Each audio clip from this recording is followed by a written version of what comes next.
오늘 말씀 제목은 기다림과 순종이라고 하는 제목의 말씀으로 함께 나누고자 합니다. 우리가 지난주일 보았던 말씀 기억하십니까? 가인과 라멕이 얼마나 죄의 심각성을 가지고 있었는지, 그러면서 우리의 모습과도 상당히 연결되어 있는 모습들을 우리가 함께 보았습니다. 하지만 그럼에도 불구하고 하나님은 아담에게 새로운 아들 셋을 허락해 주시고 셋을 통해서 하나님의 구원 역사를 또 이루어 가심을 우리는 보았습니다. 오늘 본문 말씀에도 죄가 가득한 세상에서 하나님은 노아라고 하는 인물을 통해서 구원의 역사를 어떻게 이루어 가시는지를 함께 살펴보고자 합니다. 여러분, 우리는 노아 하면 뭐가 제일 생각이 납니까? 홍수 사건이 생각이 납니다. 다시 말하면 노아는 세상의 멸망을 직접 경험했던 사람입니다. 그런데 또 다른 측면에서 본다면 새로운 시대의 출발을 경험했던 사람이기도 합니다. 하나님은 사람들의 죄를 참고 또 참고 참으시다가 결국 심판을 작정하십니다. 악이 가득하고 세상이 타락하여서 더 이상 심판을 미룰 수 없으셨습니다. 그 내용이 창세기 6장 5절부터 8절까지 내용에 잘 나와 있습니다. 여호와께서 사람의 죄악이 세상에 가득함과 그의 마음으로 생각하는 모든 계획이 항상 악할 뿐임을 보시고 땅 위에 사람 지으셨음을 한탄하사 마음에 근심하시고 이르시되 내가 창조한 사람을 내가 지면에서 쓸어버리되 사람으로부터 가축과 기는 것과 공중의 새까지 그리하리니 이는 내가 그것들을 지으셨음을 한탄함이니라 하시니라. 다 같이 읽습니다. 그러나 노아는 여호와께 은혜를 입었더라. 아멘. 여러분, 이 말씀 속에서 무엇을 느낄 수 있습니까? 하나님의 가슴 아린 고통이 느껴지지 않습니까? 보시기에 심히 좋았던 피조물들이 죄로 인해 타락하고 사람들의 마음엔 죄가 가득해서 하나님을 따르려는 마음조차도 없는 그들로 인해서, 그리고 그들을 멸망시켜야 하는 하나님의 그 안타까워하는 마음이 느껴집니까? 그래서 여러분, 심판 뒤에 있는 하나님의 그 한탄하시는 마음, 안타까워하시는 마음을 우리는 살필 수 있어야 하는 것입니다. 그러나 그 심판과 멸망 가운데서도 하나님은 구원 언약을 끝까지 이루어 가셔요. 그 하나님의 손길을 또한 우리는 볼 수 있어야 합니다. 그래서 바로 그들을 심판하기 위하여 그 정하신 그 가운데에서도 구원의 방주를 만들게 하셨죠. 그리고 구원의 역사를 이루어 가십니다. 노아는 여호와께 은혜를 입었더라. 그렇습니다. 노아는 여호와께 은혜를 입었고 하나님은 그를 통해 새로운 구원 역사를 이루어 가십니다. 그런데 여러분, 노아가 심판의 대열에 들어가지 않았다고 해서 그가 죄가 전혀 없는 그저 완벽한 사람이라는 걸 의미하지는 않습니다. 물론 창세기 6장 9절에 보면 노아는 의인이요 당대의 완전한 자라고 말씀합니다만 그 앞구절에 우리가 앞에서도 함께 보았던 것처럼 노아는 여호와께 은혜를 입은 사람이에요. 노아는 타락하고 죄가 관영한 시대에 그래도 경건하게 살려고 했고 하나님의 뜻대로 살려고 애썼던 인물입니다만 그 역시 절대적 개념의 의인은 아닙니다. 절대적 선의 기준에서 하나님의 기준에 도달할 수 있는 완전한 의인은 아무도 없습니다. 그래서 우리의 공로나 행위로는 그 누구도 구원받을 수가 없는 거예요. 노아 홍수 사건 이후에 노아는요, 이 범죄한 사건이 나오거든요. 그것만 보아도 노아 역시 연약한 죄인이며 별 수 없는 인간이라는 것을 우리는 깨닫게 됩니다. 자, 그럼에도 불구하고 히브리서 11장에 보면 노아를 믿음의 영웅에 포함시킵니다. 노아에게는 하나님이 귀하게 보시는 믿음이 있었다는 거예요. 과연 그 믿음이 어떤 모습이었을까요? 자, 히브리서 11장 7절 말씀에 노아에 대한 설명을 이렇게 합니다. 다 같이 한번 읽어볼까요? 믿음으로 노아는 아직 보이지 않는 일에 경고하심을 받아 경외함으로 방주를 준비하여 그 집을 구원하였으니 이로 말미암아 세상을 정죄하고 믿음을 따르는 의의 상속자가 되었느니라. 아멘. 먼저 노아는 보이는 현실이 아닌 보이지 않는 하나님의 경고를 받고 순종했다는 거예요. 노아는 하나님의 심판의 메시지를 들었습니다. 그들의 날이 120년이 되리라. 하나님의 심판이 120년 후에 도래할 것임을 들었다는 말입니다. 그리고 하나님은 그 심판의 날을 위해서 노아에게 방주를 만들게 하십니다. 여러분, 당장 이루어질 일도 아닙니다.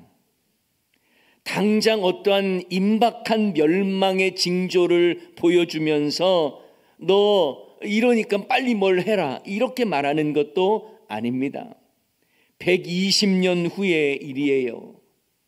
그 긴 시간 동안 하나님의 약속의 말씀 하나 붙잡고 순종한 것입니다. 그래서 히브리서에서 노아의 믿음에 대해 말할 때에 하나님의 말씀을 믿고 경외함으로 방주를 준비했다고 말하지 않습니까? 여러분, 노아가 방주를 만들 때 그 모든 과정을 한번 생각해 보세요. 노아의 설계도에 따라 진행된 게 아닙니다. 하나님의 설계도에 따라서 진행이 되었어요. 그리고 노아는 그대로 순종한 것입니다. 방주의 길이와 너비와 높이, 상중하 3층 구조를 가지고 있는 것까지도 다 하나님이 정하셨습니다. 방주를 만드는데 노아의 어떤 기술이나 창작력이 가미된 것이 아닙니다. 자기 생각대로 만들지 않았다는 것입니다. 하나님께서 명령하신 대로 그대로 순종한 거예요. 창세기 6장 22절 말씀에 이렇게 말씀합니다. 다 같이 읽습니다. 노아가 그와 같이 하여 하나님이 자기에게 명하신 대로 다 준행하였더라. 아멘.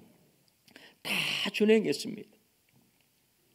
여러분, 우리는 짧게 성경에서 다 준행했다라는 이 구절만 보면서 순종 잘했구나 이렇게 생각할지는 모르겠어요.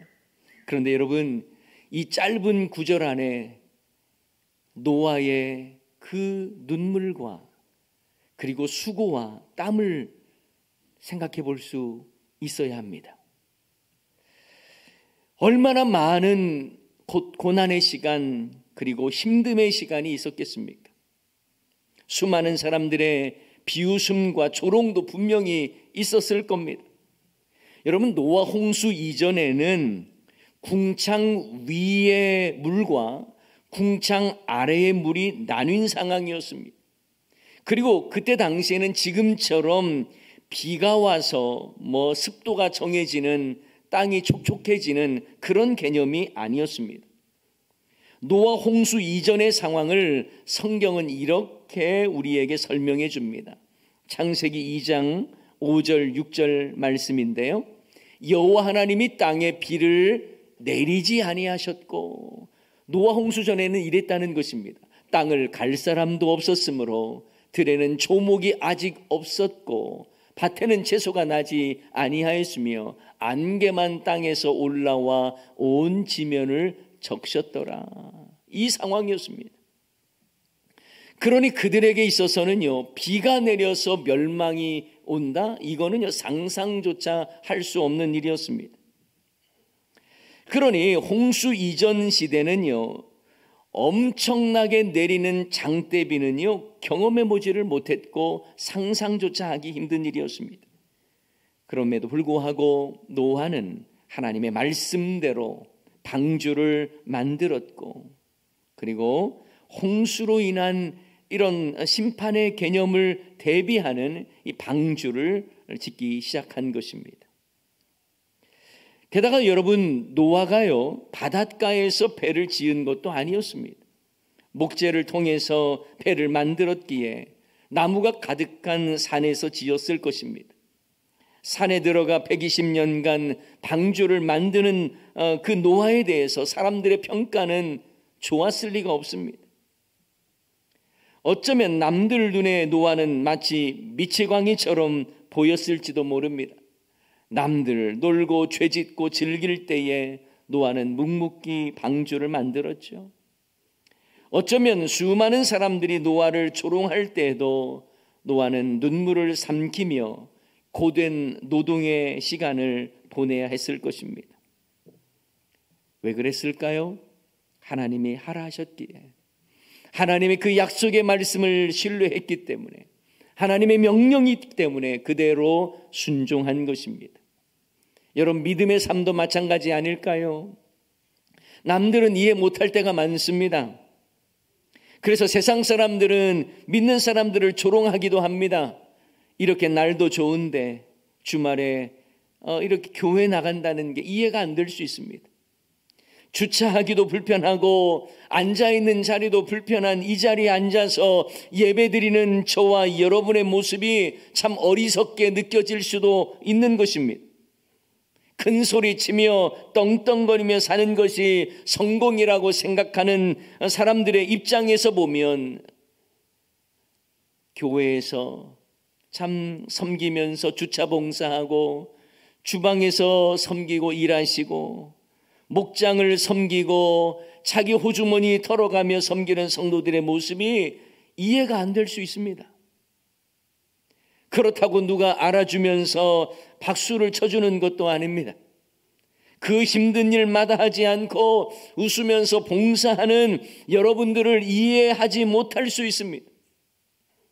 오히려 어리석다고 말할 수도 있겠죠. 하지만 우리는 그렇게 살아야 합니다. 왜요?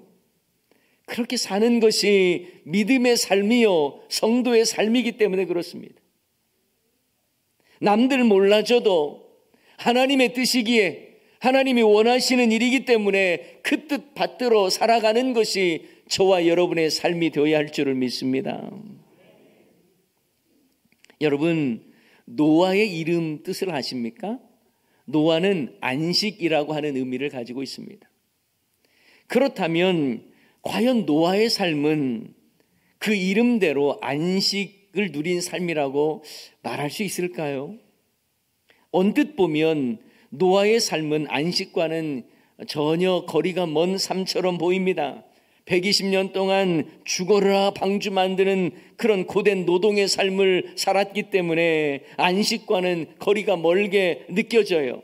하지만 우리가 영적인 개념에 살펴보고 또 우리가 그 안에 노아의 삶을 조금이라도 생각해보고 고민해 본다면, 하나님의 설계도대로 따라서 순종하는 기쁨이 있었겠구나.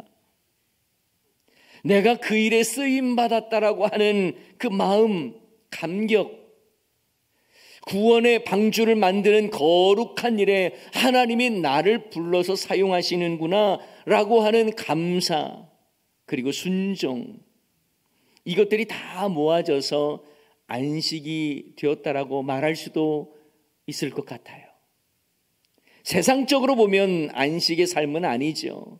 그러나 그 안에서 누릴 수 있는 하나님과의 깊은 관계, 그리고 나를 사용해 주시고 불러주시고 하나님의 일을 한다고 하는 그 기쁨과 감격이 그 안에 있었기에 안식, 노아의 이름 뜻대로 살았다라고 또한 말할 수 있지 않을까 생각해 봅니다.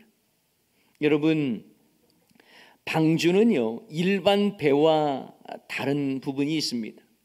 그것은 여러 가지가 물론 있겠지만 중요한 몇 가지만 이야기한다면, 첫째는 나침판이 없고요. 그리고 배 핸들에 해당하는 방향타가 없고요.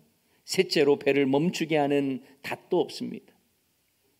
방주는 노아가 방향을 정해서 움직인 게 아닙니다. 자신이 원하는 방향을 나침판 보고 정했던 것이 아닙니다. 내가 멈추겠다고 닻을 내리지도 않았습니다.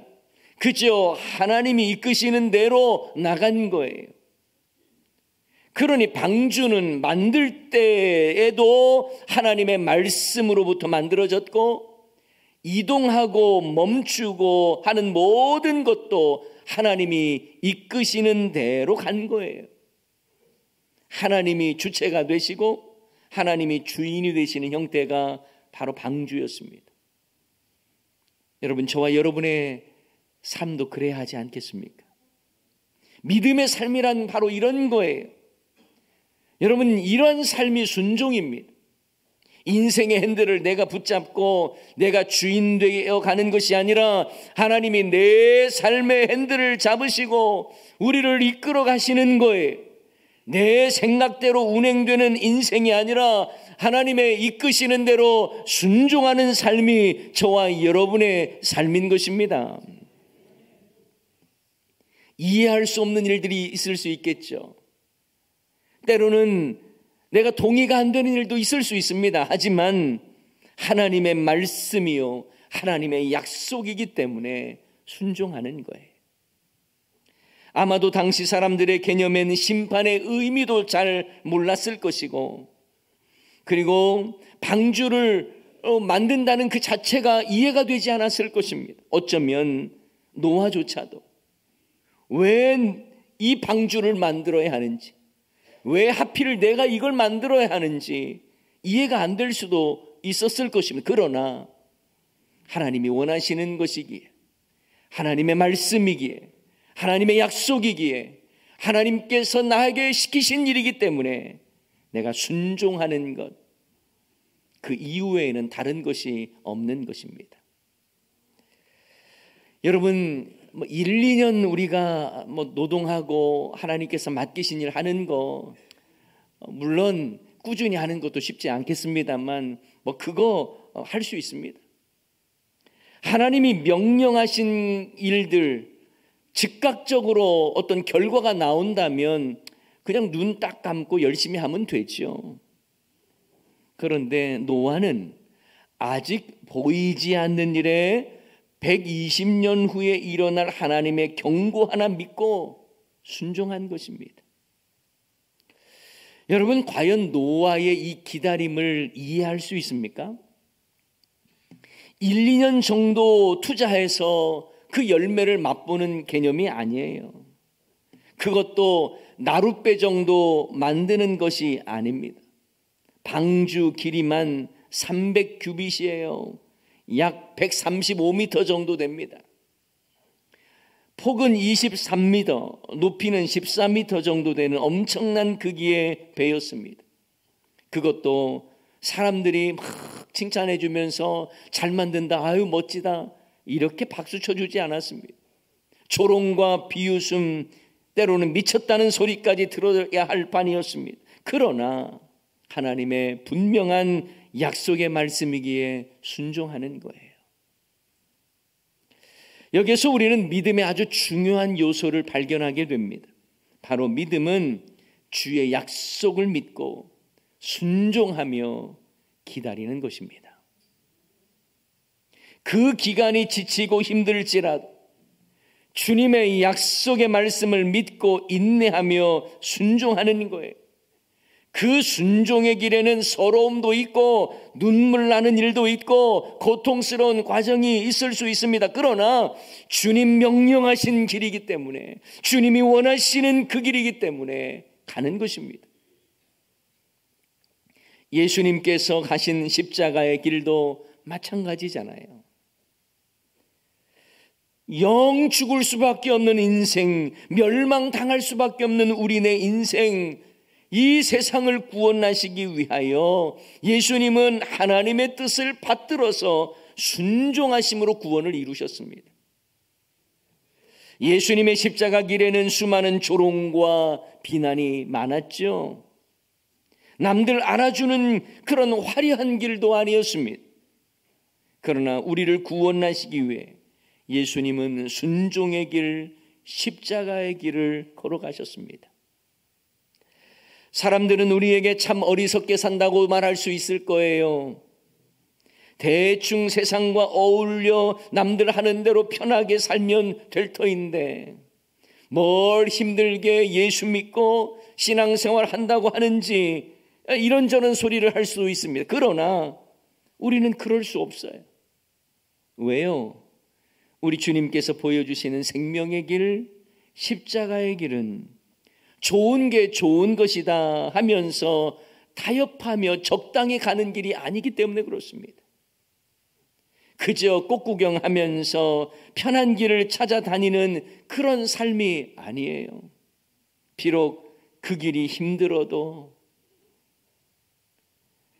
하나님이 원하시는 그 길, 하나님이 약속하신 그 말씀이기에 우리는 그 약속의 말씀 붙잡고 나아가는 줄 믿습니다. 노아는 보이지 않는 일에 경고하심을 받았지만 주의 확실한 약속의 말씀을 부여잡고 그 뜻에 순종하기 위해서 방주 만드는 일에 자신의 삶을 던진 것입니다. 눈에 보이는 현실보다 눈에 보이지 않는 하나님의 경고를 더욱 심각하게 받아들이고 그 말씀대로 순종하는 것이었습니다. 이것이 바로 믿음이에요. 여러분 히브리서 11장에 믿음장이라고 말하지 않습니까? 그러면서 믿음으로 노아를 이렇다라고 말을 하는데 아직 보이지 않는 일에 경고하심을 받아 경외함으로 방주를 준비하였다고 말합니다. 여기에서 여러분 준비하였다라고 하는 이 말씀은 원어적 의미로 보면 철저하게 갖추었다라는 것입니다. 대충대충 하지 않았다는 의미예요. 하나님의 설계도에 따라서 아주 철저하게 방주를 지었다라는 것입니다. 120년의 장기 공사니까 대충대충 할 수도 있었을 건데 철저하게 하나님의 설계에 대로 순종했다는 말이에요. 여러분 믿음은 이런 겁니다. 대충대충 형식적으로 타협하면서 그렇게 사는 삶이 아닙니다. 종교라고 하는 틀에 자신을 대충 맞춰가며 살아가는 것이 믿음이 아니에요. 하나님의 명령과 뜻에 따라서 그 뜻에 나를 맞추는 것입니다. 그리고 순종하는 거예요. 말씀보다 성령보다 앞서지 않아야 합니다. 말씀이 이끄는 대로 따라가는 것이 순종이에요.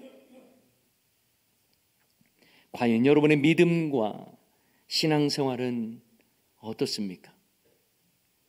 과거 믿음의 선배들의 모습을 한번 떠올려 보면 물론 우리의 신앙의 선배들은 율법적인 부분들도 다분히 있었습니다.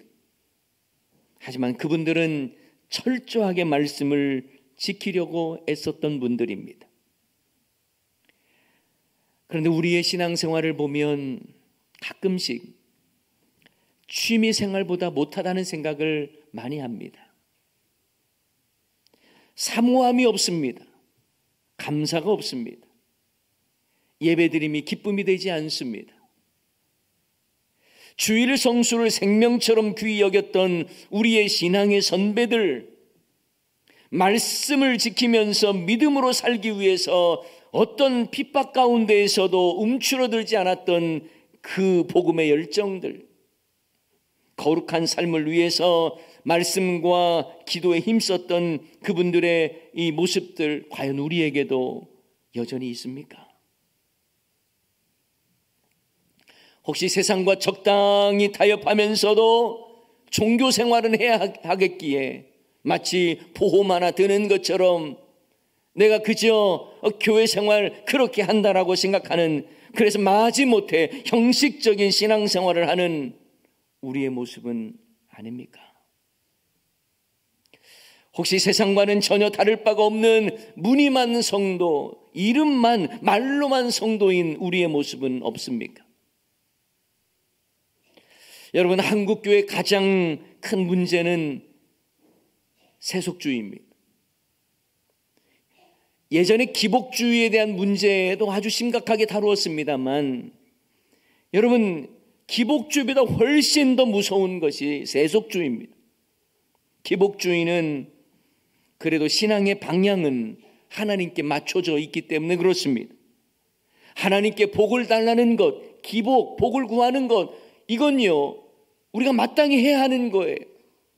물론 그것이 신앙의 목적이 되고 그것으로 모든 걸 해석하는 그런 기복주의에 대해서는 문제점을 말할 수 있습니다만, 우리가 하나님을 향해서 복을 구하는 게 당연한 거 아닙니까? 그런데 세속주의는 그렇지 않습니다. 신앙의 방향이 하나님께 맞춰진 것이 아니라 세상에 맞춰져 있습니다. 그래서 적당하게 타협하고 적당하게 서로 어울려가는 것, 그것이 세속주의의 문제인 거예요. 여러분, 우리는 세속주의에 물들지 않도록 철저하게 주의 말씀에 순종하고 무릎 꿇을 수 있는 저와 여러분이 되기를 소원합니다. 여러분, 우리가 말로만 믿음을 말하지 말자고요. 신앙의 연수 이야기하면서 내 믿음을 보장받지 말자고요. 우리는요, 실천하지 않는 믿음은요, 그건 믿음이 아닙니다. 노아는 말씀을 들었습니다. 가만히 앉아있지 않았습니다. 말씀대로 순종했습니다. 당시로서는 말도 안 되는 그 엄청난 방주 공사 프로젝트 앞에 한숨만 짓거나 숨어버리거나 왜 나에게 이런 일을 맡겼는지 불평하거나 이렇게 현실성이 없는 일이 왜 나에게 주어졌냐고 원망하고 그렇게 따져 묻지 않았습니다. 그죠? 오랜 기간이지만, 상상할 수 없는 오랜 기간이지만 하나님이 원하시는 것이고 하나님의 명령이기 때문에 순종한 것입니다. 너무 생각이 많고요, 복잡하면 순종 잘 못합니다. 계산기 두드려가면서 나에게 얼마나 이로울 것인가를 생각한다면 순종이 되지 않습니다. 내 머리로 이해가 안 된다 할지라도, 내 가슴에 동의가 안 된다 할지라도 정말 주님이 원하시는 일이라면 내가 순종하겠습니다. 이게 바로 순종의 진정한 의미인 거예요. 사랑하는 여러분, 누가 나를 못 알아주면 어떻습니까? 주의 일을 하다가 나에게 박수 쳐주지 않으면 좀 어떻습니까? 주님만 인정하시고 주님만 칭찬해 주신다면 그걸로 충분한 거 아닙니까? 여러분, 우리의 신앙의 모습이 진실했으면 좋겠어요. 하나님이 원하시는 것이기 때문에 내가 순종하는 거예요. 다른 거는 필요 없습니다. 하나님이 원하시는 일이기 때문에 내가 그 길 가는 거예요.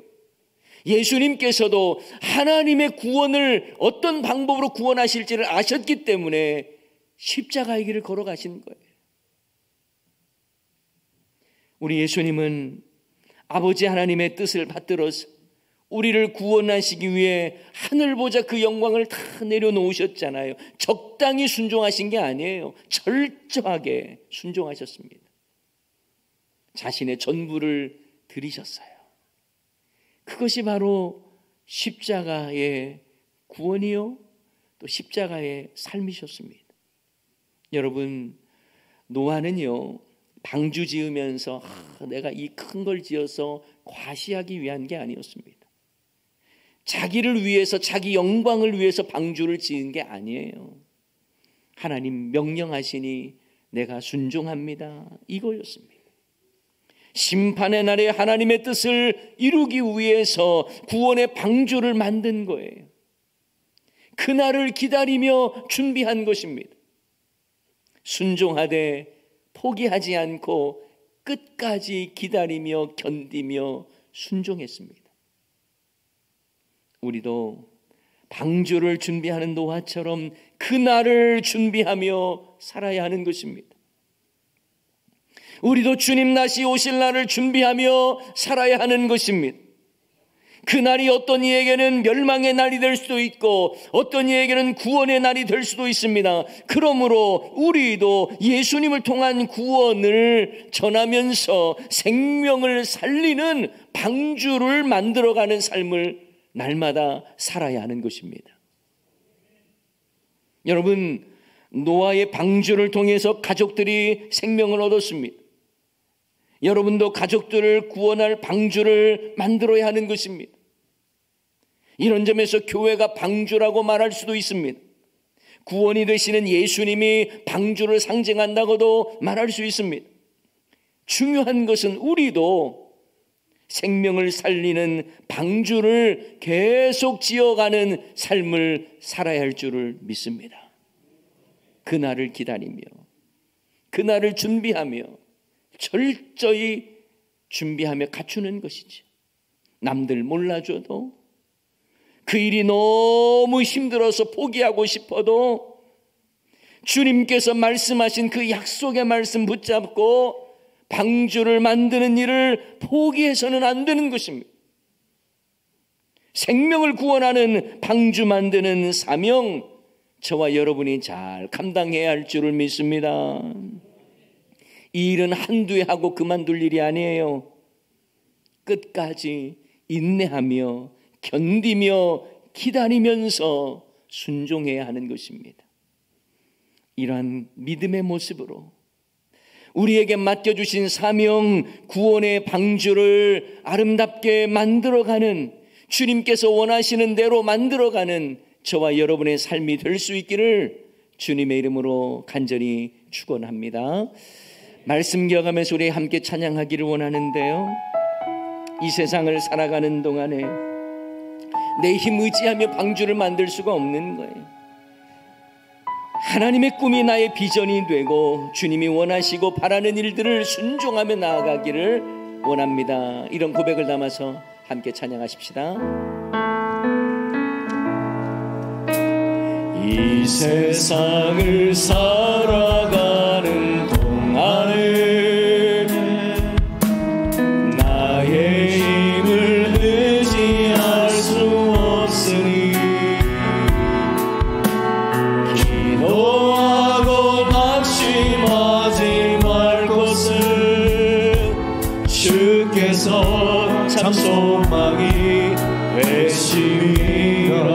하나님의 꿈이 나의 비전이 되고 예수님의 성품이 나의 인격이 되고 성령님의 권능이 나의 능력이 되길 원하고 바라고 기도합니다. 주의 길을 걸어가는 동안에 주의 길을 걸어가는 동안에 세상의 것 의지할 수 없으니 감사하고 낙심하지 말 것은 주께서 참 기쁘게 되심이라. 하나님의 꿈이 나의 비전이 되고 예수님의 성품이 나의 인격이 되고 성령님의 권능이 나의 능력이 되길 원하고 바라고 기도합니다. 하나님의 꿈이 나의 비전이 되고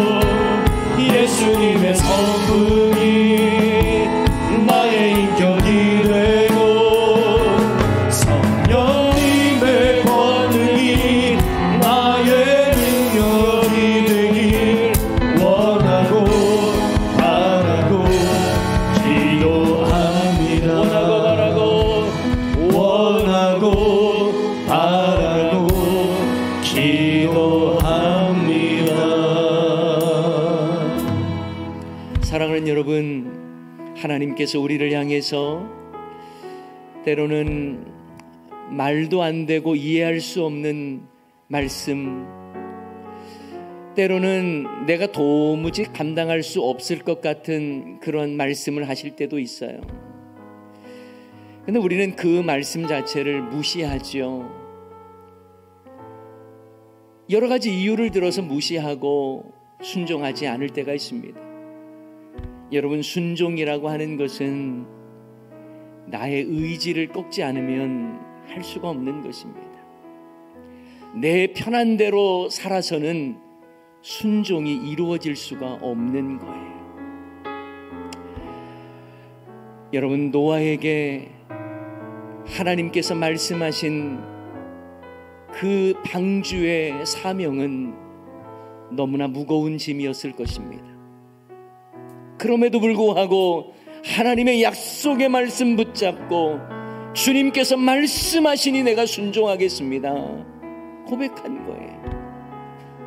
여러분, 예수님께서 그 십자가를 지신다는 것, 하늘 보좌 영광 받으시기에 합당하신 예수님께서 이 땅 가운데 오셔서 십자가를 지신다는 것, 여러분, 이것 감당할 수 있겠습니까? 그러나 그럼에도 불구하고 하나님 아버지의 뜻이기 때문에 십자가의 길을 걸어가신 거예요. 여러분, 우리도 주의 말씀 붙잡고 세상에 우리의 시선을 둘 것이 아니라 주님의 뜻에 시선을 두고 주님 원하시는 그 길 가야 하는 거잖아요. 힘들어도 가야 하잖아요. 이 시간 내 자신을 돌아보면서 내가 정말 주님이 원하시는 구원의 방주를 만들고 있는지, 주님의 말씀대로 순종하며 살아가고 있는지 내 자신을 돌아보며, 아버지 하나님, 이제 내가 주의 말씀이라면 순종하겠습니다. 말씀과 성령보다 앞서지 아니하며 주님 이끌으시는 대로 순종하며 나아가겠습니다. 끝까지 나아가겠습니다. 이런 고백을 담아서 우리 시간 말씀 기억하면서 우리 다 같이 주여 한번 외쳐 부르면서 함께 기도하기를 원합니다. 주여, 우리를 통하여 주의 일들을 이루어가시기를 원하시는 하나님, 우리를 부르셨고 우리를 사용하기를 원하시는 주여, 아버지 하나님, 우리가 주님께로 나아갑니다. 하나님의 크신 은혜를 경험하기를 원합니다. 주여 도와주소서. 하나님의 넘치는 은혜, 넘치는 사랑이 가득하기를 원합니다. 오 아버지, 내 생각이 아니라 하나님의 이끄시는 그 방법대로, 그 말씀대로 순종하며 나아가기를 원합니다. 오 아버지요, 아버지요, 주일로 인도해 주시고 아버지 그 말씀 따라 순종하며 나아가기를 원합니다. 내가 주님 되게 하지 말게 하옵소서. 나를 내려놓게 하시고 오직 주님 바라보며 나아가기를 원합니다. 주님께서 우리의 모든 삶의 주인이시며 주님께서 우리의 인생을 책임져 주심을 믿습니다. 오 아버지, 가족을 인도하시고 우리를 붙잡아주시고 우리가 늘 함께하여 아버지 하나님 인도하여 주시고 크신 사랑으로 붙잡아 주실 줄을 믿습니다. 하나님 영광 함께하옵소서. 하나님 아버지, 우리가 주님의 말씀에 순종하며 주님이 원하시는 일이라면 정말 오랜 시간이 걸리고 너무나 힘들다고 느껴지는 이 방주조차도 주님이 원하시기에 내가 순종하며 나가겠습니다, 이러한 마음이 우리 성도님들의 마음속에 가득하기를 소원합니다. 그저 화려한 길을 찾아 향긋한 꽃길을 찾아다니면서 나 편한 생활이 내 삶의 목적이 되지 말게 하시고, 주님의 말씀이기에 때로는 포기할 것 포기하고, 하지만 끝까지 지켜야 할 것 지켜가며 순종하는 주의 모든 권속들 되게 하여 주시옵소서. 하나님 아버지, 우리의 연약함과 부족함과 지혜 없음을 불쌍히 여겨 주시옵소서. 한치 앞도 내다볼 수 없는 우리네 인생 주여 긍휼히 여겨주셔서 하나님의 은혜를 구하며 간구하오니, 주여 우리의 연약함을 주님의 능하신 손으로 붙들어 주시고 우리의 부족함을 하나님의 충만함으로 채워 주셔서 또한 우리의 지혜 없음을 성령의 지혜로 가득 채워 주시옵소서. 암투병 중에 있고 지병으로 희귀질환으로 고통하고 있는 자들, 거동이 불편하신 어르신들과 오랜 기간 동안 병상에 있는 분들, 수술 후에 회복 중에 있는 분들, 불면증과 우울증으로 고통하는 자들, 아버지 모든 자들에게 하나님의 위로와 평강이 충만케 하시고 하나님의 회복시켜 주시는 그 은혜를 맛보게 하여 주시옵소서. 성도님들의 가정이 평안하기를 원합니다. 하시는 일마다 형통한 은혜를 베풀어 주시옵소서. 우리의 다음 세대들이 믿음에 든든히 서기를 원하며 아버지 하나님 교육부서마다 부흥을 허락하여 주시고 또한 진학과 진로와 취업과 결혼과 인생의 인들을 주님의 손에 올려드리오니 주여 선한 길로 인도해 주시옵소서. 아버지 하나님 군문으로 유학으로 가정을 떠나 있는 가족들도 눈동자와 지켜보아여 주시기를 원합니다. 아버지여 이 시간 귀한 예물을 마음과 정성을 다하여 올려드립니다. 더불어 우리의 삶도 올려드립니다. 기도의 제목도 올려드립니다. 주여 응답하시고 아버지 하나님 신실하게 역사해 주시옵소서. 신앙 고백으로 11조를 올려드립니다. 감사 제목을 담은 감사 헌금을 올려드립니다. 장학과 구제와 선교를 위하여 목자 헌금을 올려드리오니 이 물질이 사용되는 곳마다 하나님의 나라가 확장되게 하여 주시옵소서. 최미선 집사님 가정 주님의 은혜 가운데 축복받는 결혼식 허락하여 주신 것 감사하며 딸의 가정 위에 복의 복을 더해 달라는 간절한 소원을 담아 교회 사랑금을 올려드리고 우리 강복수 집사님 육신의 연약함 가운데 수술도 받고 힘든 시간들을 보내었지만 하나님의 회복을 또 경험하고 또 주의 전을 찾고 구하게 하신 것 감사하며 교회 사랑금을 올려드리오니 아버지 종들의 마음과 중심을 아시는 주여 그들의 눈물과 고통을 아시는 주여 하나님의 크신 은혜로 위로하시고 은혜 위에 은혜를 덧입혀 주시옵소서. 아버지 하나님 이번 한 주간도 세상에 나가 살아갈 때에 예수 이름 의지하며 담대하게 승리하기를 소원하옵나이다. 아버지 하나님 세상은 험하고 나 비록 약하지만 주님께서 늘 함께 하심을 믿고 의지하며 나아가오니 주여 우리를 붙잡아 주시옵소서. 아버지 하나님 이주민 사역자들과 미자립 개척교회 농어촌교회 모든 사역자들 위에도 크신 은혜를 더하여 주시고 아버지 하나님 고통당하는 이 세상의 열방의 나라들 긍휼히 여겨주시되 특별히 지진으로 큰 고통을 당하는 미얀마 땅을 긍휼히 여겨 주시옵소서. 아버지 하나님 이번 한 주간도 우리가 예수의 이름으로 승리하며 나아가기를 원하오니 우리를 강권적으로 붙잡아 주시옵소서. 예수님의 이름으로 기도하옵나이다. 아멘. 교회 머리가 되시는 우리 구주 예수 그리스도의 크신 은혜와 하나님 우리 아버지의 그거 놀라우신 사랑하심과 성령 하나님의 위로교통 충만하심이 하나님의 말씀 앞에 끝까지 인내하며 견디며 기다리며 순종하겠다고 결단하는 사랑하는 주의 모든 권속들과 이들의 가정과 기업과 장래와 소원 위에 교회 모든 사역자들과 또한 목자 목녀들과 섬기는 봉사자들과 또한 목장과 또한 대연중학교 모든 사역 위에 북한의 지하교회와 고신교단과 신학교와 이 나라 이민족 세계 열방 위에 지금부터 영원토록 함께 있을지어다. 아멘.